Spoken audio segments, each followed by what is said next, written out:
2 വർഷം കണ്ടു വന്നപ്പോ ടാങ്ക് നെടുവയും പശുവെട്ടായി ഇരുവൊക്കെ ആയിട്ട് മോളെ കാണാൻ പോയി ഭർത്താവിന്റെ വീട്ടില്. അവിടെ ചെന്ന് മോള് വാപ്പാനെ കാത്തിരിക്കാണ്, സ്വീകരിച്ചു.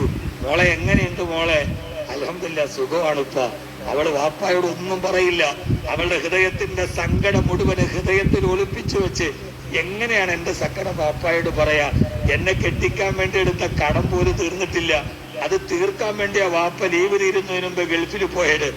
ആ വാപ്പയോട് എന്നെ കെട്ടിച്ചു വിട്ടതിന്റെ കടം തീർക്കാൻ വയസ്സിന് 50 കഴിഞ്ഞിട്ടും ഗൾഫിൽ വെക്കണ വാപ്പായോട് ഇനി ഞാൻ എന്റെ ദുഃഖം പറഞ്ഞ് എങ്ങനെയാ കഷ്ടപ്പെടുത്തുക? ആ പൊന്നുമോളൊന്നും പറയില്ല. എന്ത് ദുഃഖം ഉണ്ടെങ്കിലും കൽബിൽ ഇങ്ങനെ വെച്ചേക്കും. ഭക്ഷണമൊക്കെ വിളമ്പിത്തന്ന് മോളോട് വർത്താനമൊക്കെ പറഞ്ഞ് ഇറങ്ങാൻ നേരത്തെ അവള് വാതിൽപ്പടി വന്ന് നിൽക്കും. എന്നാ കുട്ടി ഉപ്പ പോട്ടെ, ശരി ഉപ്പ. ഉപ്പാന്റെ കുട്ടിക്ക് സന്തോഷമല്ലേ? അതേ ഉപ്പ. അവളുടെ ചുണ്ട് വിതുമ്പും കണ്ണ് നിറയുമെന്ന് ഉറപ്പാകുമ്പോ ആ കിടക്കണ ഷാളെടുത്ത് അവള് വെറുതെ ഇങ്ങനെ വെക്കും. എന്തേ മോളെ? അടുപ്പിലെ പുക അടിച്ചിട്ട് കണ്ണ് നിറയണുപ്പ. എന്നാലും അവള് പറയൂല എന്റെ ഉപ്പാന്റെ കുട്ടിയുടെ കണ്ണ് നിറയണത് അത് പുകയടിച്ചിട്ടാണ് ഉപ്പ.